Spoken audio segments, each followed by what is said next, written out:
Chapter 1. Desert Dreams and Silver Skies. The New Mexico desert stretches endlessly under a blanket of stars, each grain of sand holding secrets whispered by the wind. It's July 1947, and the world is still catching its breath after the greatest war in human history. But here, in this vast expanse of sage and silence, something else is stirring. Picture the night sky above Roswell, infinite, peaceful. A canvas of deep indigo painted with diamonds of light that have traveled millions of years just to reach your eyes. The desert floor below radiates the day's warmth back to the heavens, creating gentle currents of air that dance upward like invisible spirits. Mac Brazel is out there somewhere, a rancher with weathered hands and eyes that have seen every sunrise for 47 years. He doesn't know it yet, but tomorrow morning, his life will change forever. Tonight, he sleeps peacefully under those same stars, dreaming perhaps of cattle and rain clouds. The silence is profound.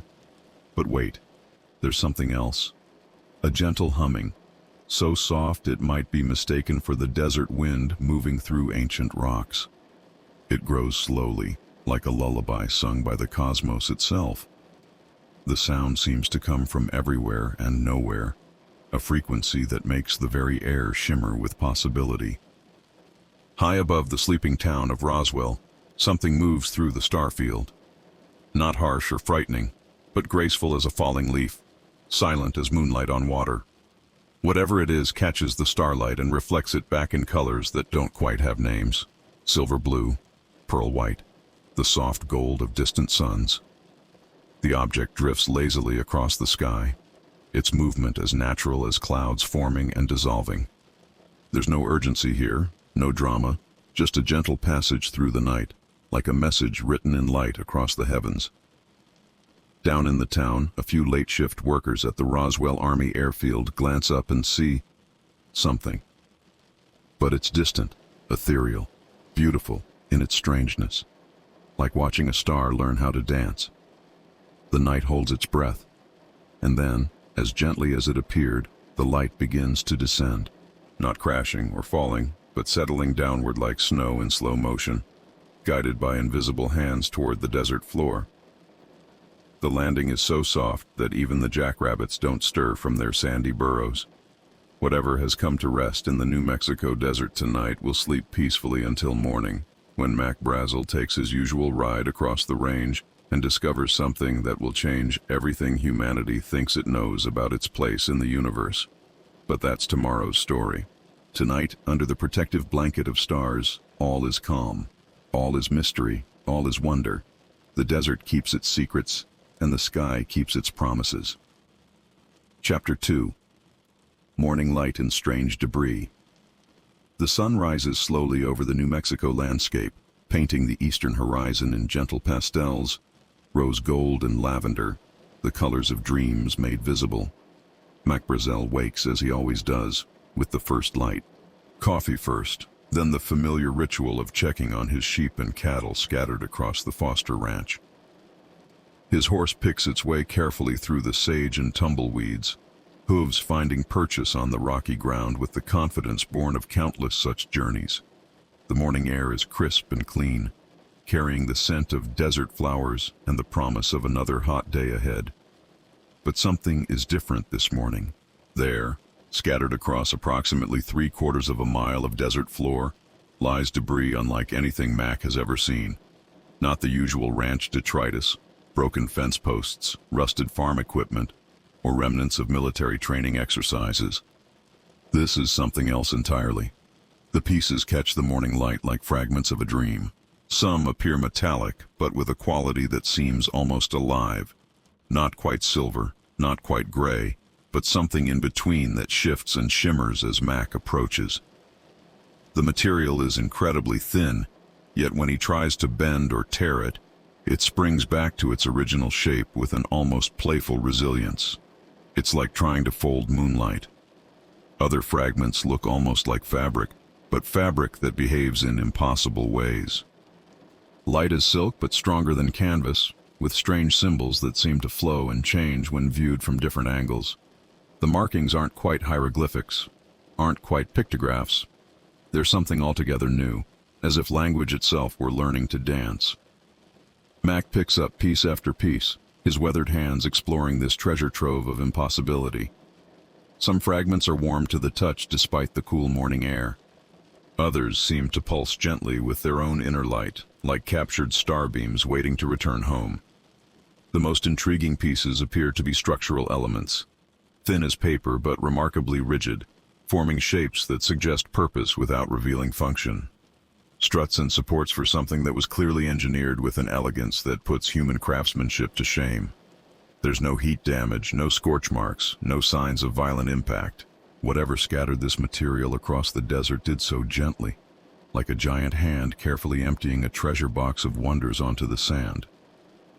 Mac gathers what he can, his practical rancher's mind already working through the implications. This isn't military surplus. He's seen enough of that scattered around the desert after training exercises. This is something that doesn't belong to any arsenal he's familiar with. As he loads the strange debris into his truck, Mac notices something else. The desert itself seems different here. The sand has an almost crystalline quality where the fragments lay, as if the very earth has been touched by something extraordinary and transformed in subtle ways. The morning sun climbs higher, and Mac Brazel makes a decision that will echo through history. He'll take these fragments to Roswell, to Sheriff George Wilcox, because this is something that needs to be shared, something that demands investigation. As his truck disappears in a cloud of desert dust, heading toward town, the empty patch of desert settles back into silence. But it's a different silence now. Expectant, pregnant with possibility. The sky above remains vast and blue and innocent. Chapter 3. The Sheriff's Dilemma and Military Shadows. Sheriff George Wilcox has seen his share of oddities in 23 years of law enforcement in Roswell. Drunk cowboys, UFO enthusiasts before anyone called them that, and the occasional piece of military hardware that wandered off from the air base. But when Mac Brazel walks into his office on this July morning, carrying a cardboard box filled with impossible things, Wilcox knows immediately that this is different. The sheriff's office is a study in small-town Americana. Wooden desk worn smooth by years of paperwork, American flag hanging limp in the still air, and sunlight streaming through windows that need cleaning. It's a peaceful place, a sanctuary of order in the vast chaos of the desert. But peace has a way of being temporary. Mac sets the box down gently, like a man handling precious eggs. "Sheriff," he says in his slow, measured way, "I found something out on the ranch that I think you need to see." The fragments catch the office light and seem to multiply it, filling the small space with a subtle luminescence that makes both men blink in wonder. Wilcox reaches for a piece. That strange metallic fabric that flows like water but feels solid as steel. "What in the Sam Hill is this stuff?" Wilcox mutters, turning a fragment over in his hands. The material seems to respond to his touch, warming slightly, as if recognizing the presence of human consciousness. Mac explains about the debris field, about the morning discovery, about the strangeness that defies explanation. As he talks, both men examine piece after piece, their amazement growing with each impossible property they discover. The symbols flow and shift like living things.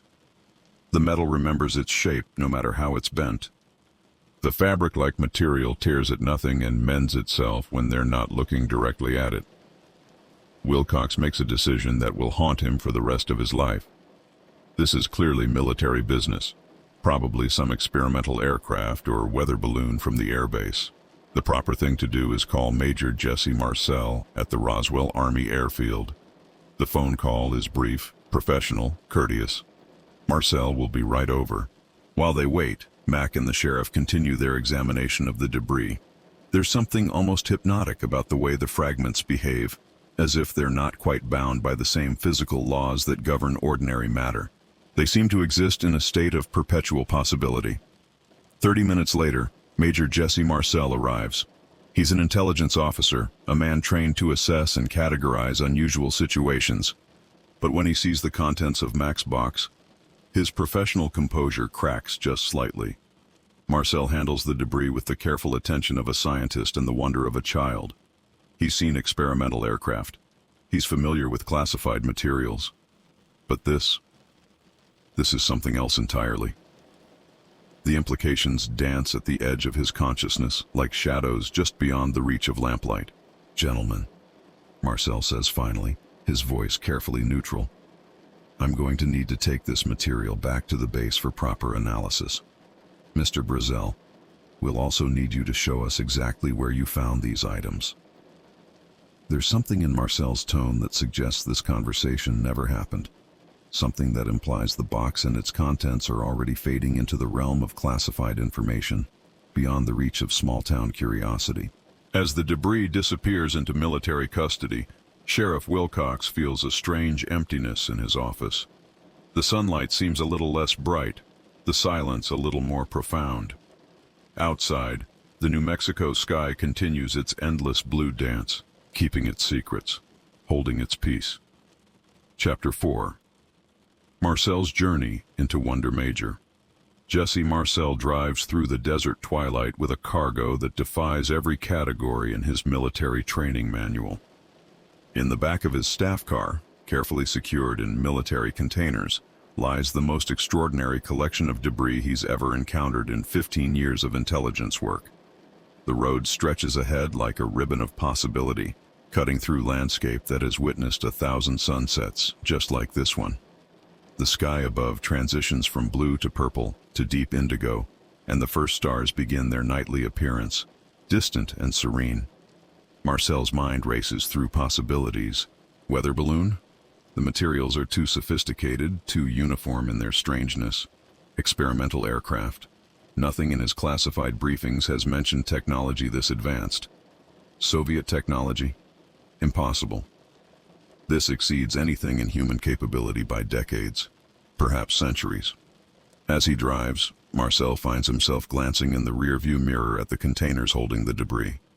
Even packed away and out of sight, he can sense their presence, a subtle electrical feeling in the air, as if the fragments are gently broadcasting their existence on frequencies just below human perception.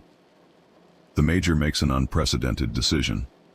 Instead of driving directly to the base, he takes a detour.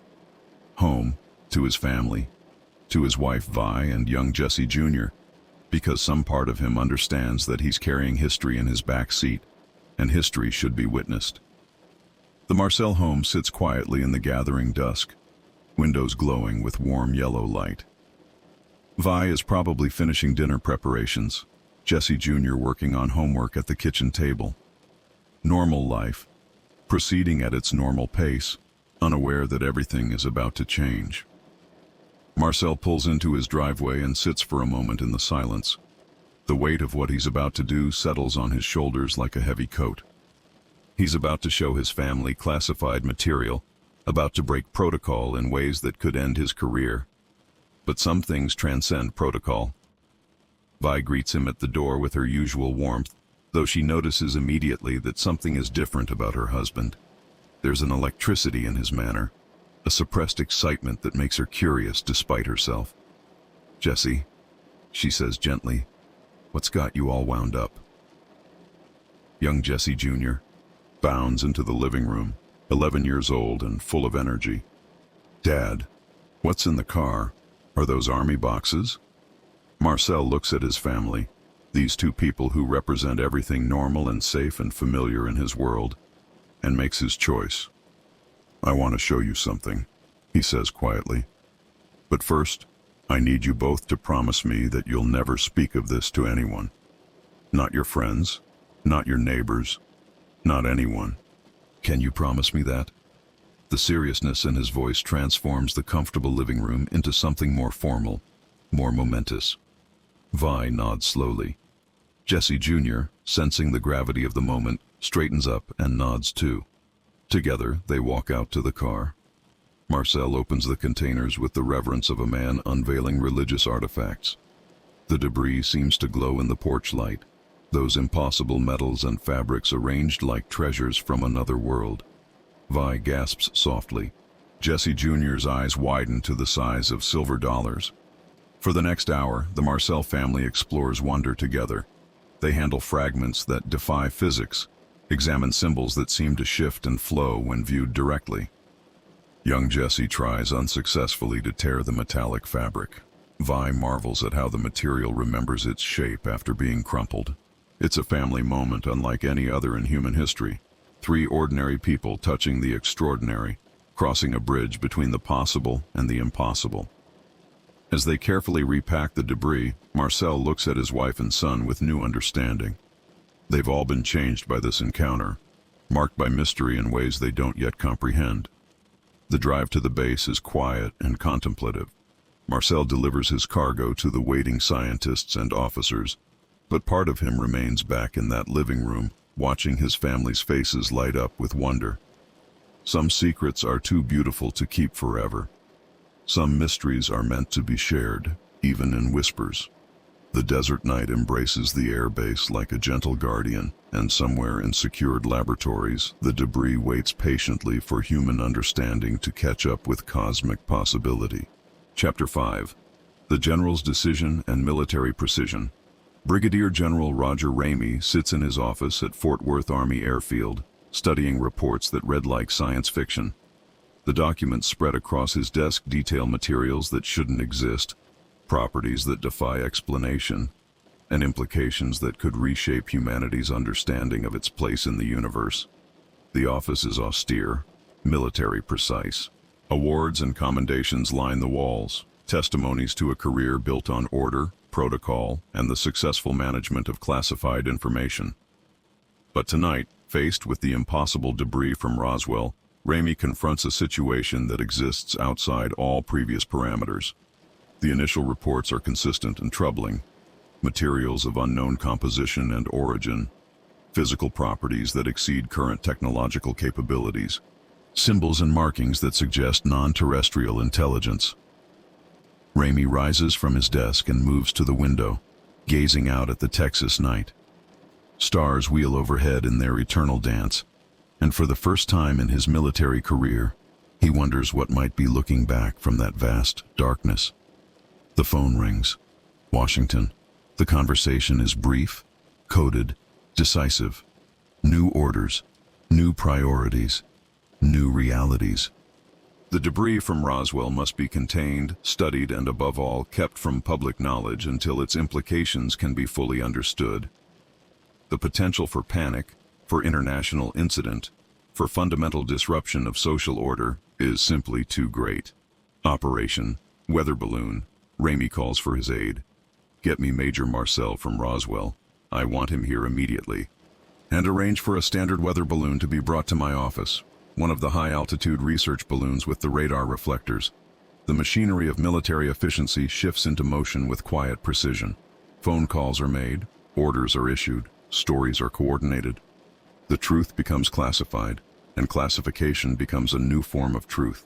When Marcel arrives at Fort Worth, he finds his extraordinary debris replaced by ordinary materials, aluminum strips, rubber fragments, wooden sticks. The magical has become mundane. The impossible has been transformed into the explainable. Major, Ramey says quietly, I need you to understand something. What you found in that desert, what your family saw in your living room, that's now beyond your security clearance. It's beyond mine, too. There are forces at work here larger than both of us. Marcel nods slowly. He's a soldier. He understands duty, even when duty tastes like ashes in his mouth. The photo session is carefully choreographed.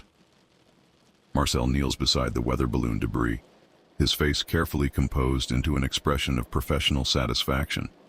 The official story, an experimental high-altitude weather balloon with radar reflectors, part of the classified Project Mogul designed to detect Soviet nuclear tests. The camera flash captures the moment, preserving the lie for history. But in Marcel's eyes, if you know how to look, there's something else. A hint of sadness, perhaps, or regret. The expression of a man who has touched wonder and been forced to deny its existence. The real debris disappears into the classified world, transported under heavy guard to facilities that don't appear on any public maps. Scientists with the highest security clearances begin the delicate process of attempting to understand technology that may be decades or centuries beyond human capability. In Roswell, reporters gather as the official story takes shape. Weather balloon. Nothing more. The rancher Mac Brazel, under gentle but firm military guidance, recants his more exotic claims. Sheriff Wilcox becomes suddenly less talkative about the strange morning when impossibility walked into his office. The cover-up proceeds with military efficiency, each loose end carefully tied off, each witness quietly managed, each question smoothly deflected. But secrets have a way of taking on a life of their own. Stories spread in whispers, in late-night conversations, in the knowing glances between men who have seen things that officially never happened. The desert keeps its silence, but memory is harder to classify. And high above, the stars continue their eternal watch, as if waiting patiently for humanity to grow brave enough to acknowledge that the universe is far stranger and more wonderful than any weather balloon could ever explain. Chapter 6. Witnesses and Whispered Truths.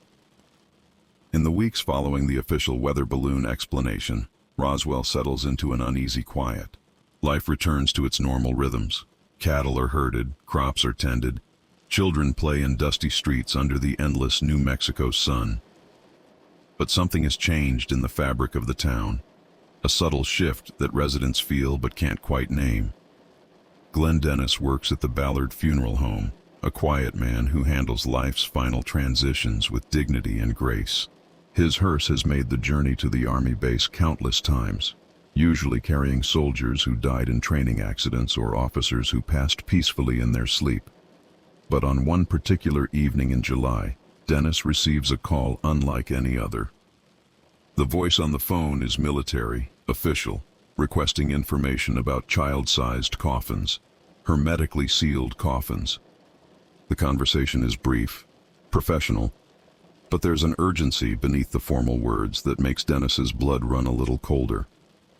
Later that same evening, making a routine delivery to the base hospital, Dennis encounters a scene that will haunt his dreams for decades to come. Medical personnel moving with unusual urgency, rooms sealed off from normal traffic, and the unmistakable smell of something unfamiliar, something that doesn't belong in any earthly morgue. A nurse he knows, someone he's dated a few times, pulls him aside with fear in her eyes.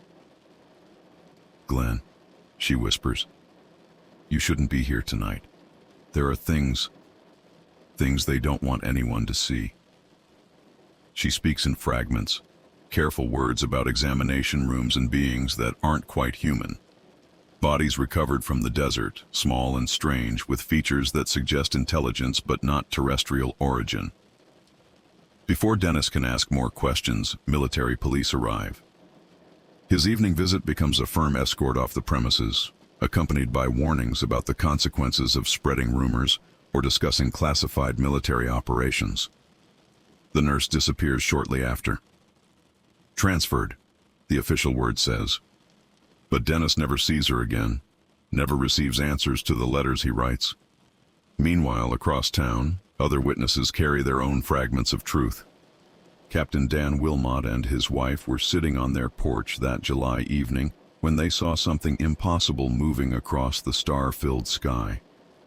Not a conventional aircraft, the movement was too fluid, too silent, too fast for anything in the human arsenal.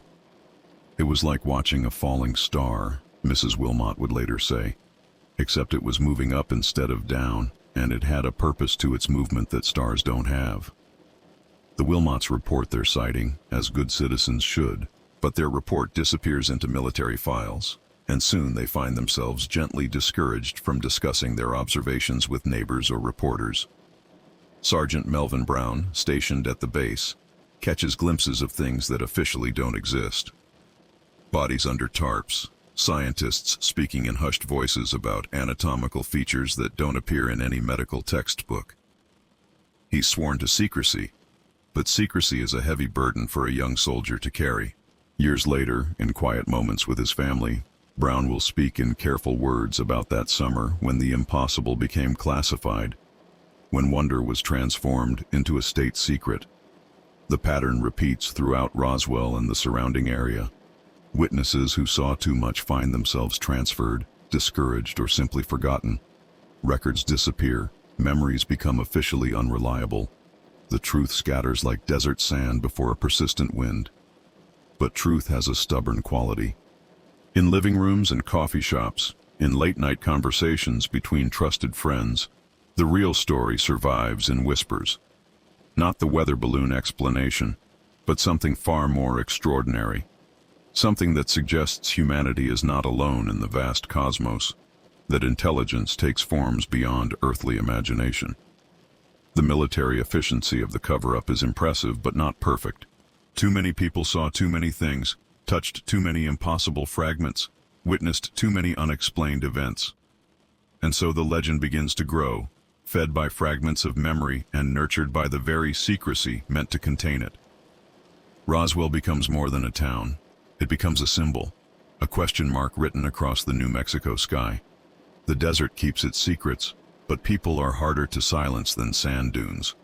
Somewhere in classified facilities, the real debris continues to puzzle scientists who lack the conceptual framework to understand what they're examining. And somewhere in the memory of ordinary people who witnessed extraordinary events, the truth waits patiently for its day in the sunlight.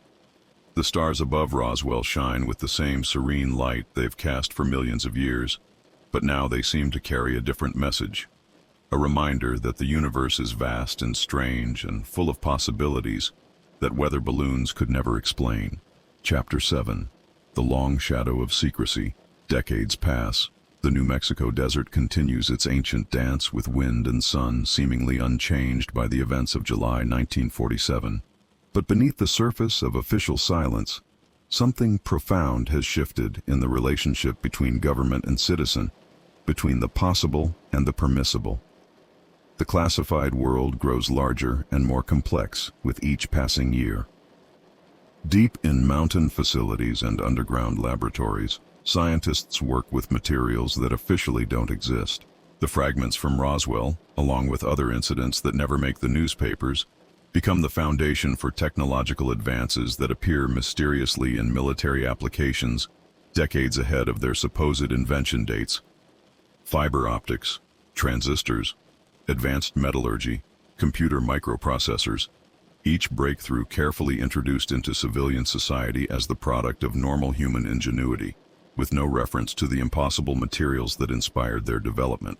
The cover-up evolves from simple denial into something more sophisticated, a managed revelation of technology, parsed out in digestible pieces over decades of time.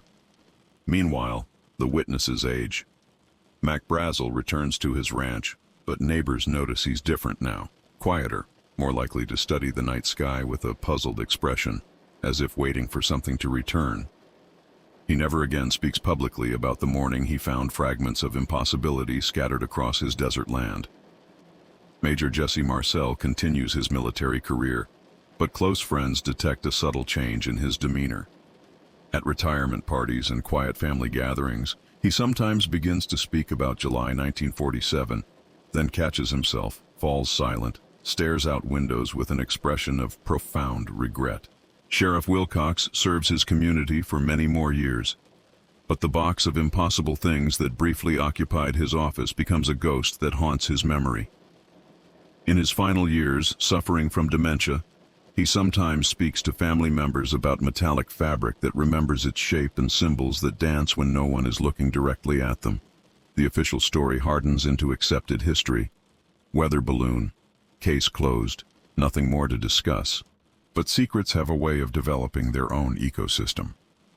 Researchers emerge from unexpected places, journalists with stubborn curiosity, former military personnel approaching the ends of their careers, scientists willing to risk professional credibility to examine evidence that officially doesn't exist. Books appear, filled with testimony from aging witnesses who have decided that truth matters more than security classifications. Television documentaries explore the growing gap between official explanations and accumulated evidence. The government response follows predictable patterns: ridicule, disinformation, aggressive debunking of claims that grow uncomfortably close to classified realities.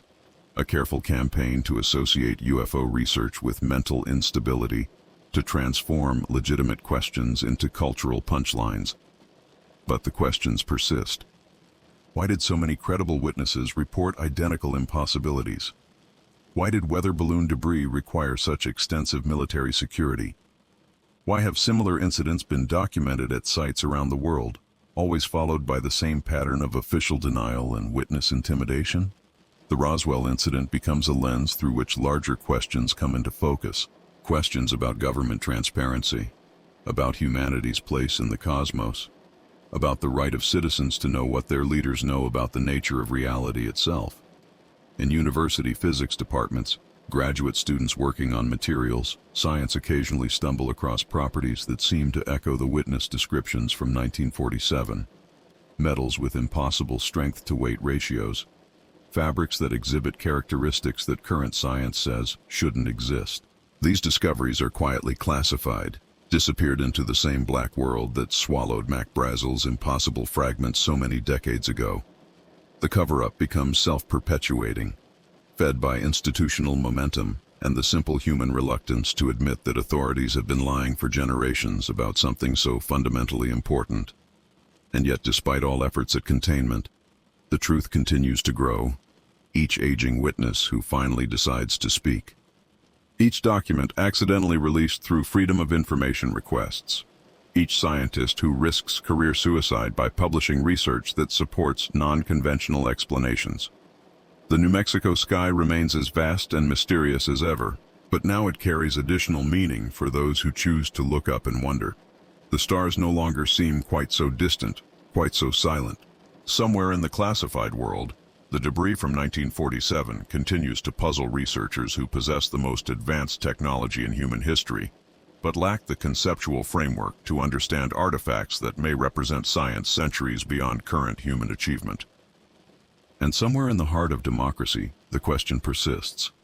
In a free society, who has the right to decide which truths citizens are mature enough to handle? The desert keeps its secrets, but secrets have a way of casting long shadows. Chapter 8. Legacy of Wonder in the Desert Night. The year is now 2025. Nearly 8 decades have passed since Mac Brazel found impossible things scattered across his ranch, since Major Marcel knelt beside debris that defied every law of known physics, since the official story transformed wonder into weather balloons and mystery into mundane explanations. But some stories refuse to die. Roswell, New Mexico has become a pilgrimage site for seekers of truth, a small desert town transformed into a symbol that transcends its geographic boundaries. Visitors arrive from around the world, drawn not just by the events of 1947, but by what those events represent: the eternal human hunger to understand our place in an infinite universe. The International UFO Museum sits where once there might have been just another small-town storefront. Inside, aging photographs tell stories that official history prefers to forget. Jesse Marcel's weathered face stares out from display cases, forever frozen in that moment when he posed with weather balloon debris, while the real artifacts disappeared into classification levels beyond public reach. Visitors study the exhibits with varying degrees of belief and skepticism, but all carry away something more valuable than certainty. They carry questions. Questions about what we know, what we've been told, and what truths might be waiting just beyond the boundaries of accepted reality. The desert itself has become a character in this ongoing story. At night, when tour groups venture out to the crash site, they find a landscape unchanged by human interpretation. The same stars that witnessed the events of July 1947 continue their eternal dance overhead, serene and mysterious. The same wind moves through sage and tumbleweed, carrying whispers that might be secrets, or might be simply the ancient conversation between earth and sky. Technology has advanced beyond anything imaginable in 1947. Humans carry in their pockets devices more sophisticated than the most advanced computers of the post-war era. We've walked on the moon, sent probes to the edge of the solar system, peered into the hearts of distant galaxies with space-based telescopes, and yet the fundamental questions raised by Roswell remain unanswered. Are we alone in the universe? If not, why has contact remained hidden in classified files rather than celebrated as humanity's greatest discovery? What technologies might exist beyond our current understanding? What truths have been deemed too dangerous or too disruptive for public knowledge? Recent years have brought tantalizing developments. Government agencies have begun acknowledging the reality of unidentified aerial phenomena, releasing videos and reports that would have been unthinkable during the decades of absolute denial. Former military personnel speak openly about encounters with craft exhibiting flight characteristics that exceed known human technology by orders of magnitude. The gradual disclosure proceeds carefully, incrementally, as if society is being slowly prepared for revelations that might have caused panic if released suddenly in 1947. But each acknowledgement raises new questions. If this is what they're willing to reveal now, what are they still keeping secret? For the aging witnesses still alive to tell their stories, vindication comes mixed with sadness. They've lived their entire lives knowing truths that officially didn't exist, carrying memories of wonder that they were forced to keep silent or risk ridicule, career destruction. Worse, Major Marcel's son, now an elderly man himself, sometimes speaks at conferences about that night when his father brought impossibility home. His memories are precise and unwavering, materials that behaved like solidified light, symbols that seemed to flow and change, a family moment when the boundaries between possible and impossible dissolved like morning mist. The scientific community remains divided. Traditional researchers maintain that extraordinary claims require extraordinary evidence, and that such evidence has not yet been presented in forms that meet rigorous academic standards. Others argue that the evidence has been systematically suppressed, that the absence of proof is not proof of absence, especially when government agencies have admitted to decades of denial and disinformation. But perhaps the most important legacy of Roswell isn't scientific or political, it's philosophical. The events of July 1947 forced humanity to confront the limitations of official truth, to question the relationship between authority and reality, to consider the possibility that we might not be the sole intelligence in a universe of trillions of stars and countless worlds. Whether the debris from that New Mexico desert came from experimental military aircraft, extraterrestrial visitation, or something else entirely may be less important than what the incident revealed about human nature itself. Our capacity for wonder, our hunger for truth, our willingness to ask questions even when the answers might fundamentally change our understanding of existence. As you drift toward sleep tonight, consider the vast desert sky above Roswell, still hosting its nightly display of cosmic theater. Those same stars that witnessed whatever happened in July 1947 continue their patient watch, holding their secrets, waiting perhaps for humanity to grow wise enough and brave enough to handle truths that might be larger and stranger and more wonderful than weather balloons could ever explain. The mystery endures. The questions persist. And somewhere in the space between official explanations and infinite possibility, the real truth continues its patient wait for discovery. Sleep well under the starlight and dream of wonders that might be closer than we've been allowed to imagine. The desert whispers its secrets to those who know how to listen, and the sky keeps its promises to those who dare to look up and wonder.